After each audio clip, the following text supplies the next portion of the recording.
4 سال پیش از امروز در 22 اسد سال 1400 خورشیدی مجاهدین امارت اسلامی با تلاش‌ها، فداکاری و قربانی‌هایشان ولایت لوگر را به گونه کامل فتح کردند و مردم این ولایت از مجاهدین استقبال نمودند. دا چې د لوگر ولایت په سطح باندې ولسوالۍ په نوبتوار ډول باندې فتح شوې، نو په 22 د اسد باندې د لوگر ولایت په مکمل ډول فتح شو او د لوگر ملتونه او ولس د سپین محمدي بیرغ تر سیوري لاندې باندې خپل ژوند ته ادامه او دوام ورکړی. نو په دغه څلورو کلو کې د لوگر ولایت په سطح باندې که په مجموع کې ووایو چې لسګونه پروژې په مختلفو بخشو کې ان شاء الله الرحمن پلي شوي دي او څه نڅه اوس هم تر کار لاندې دي چې جریان لري.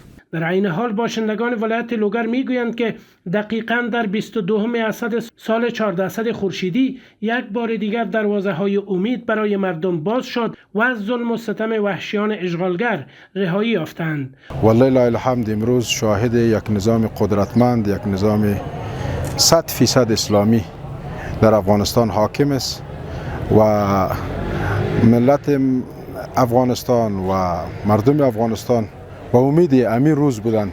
د خوشحالي ورځ وروره دا د اسلام باندې کې وروره جان روشنی راغله، رڼایي راغله، وروره جان جنگ و جدل ختم شو.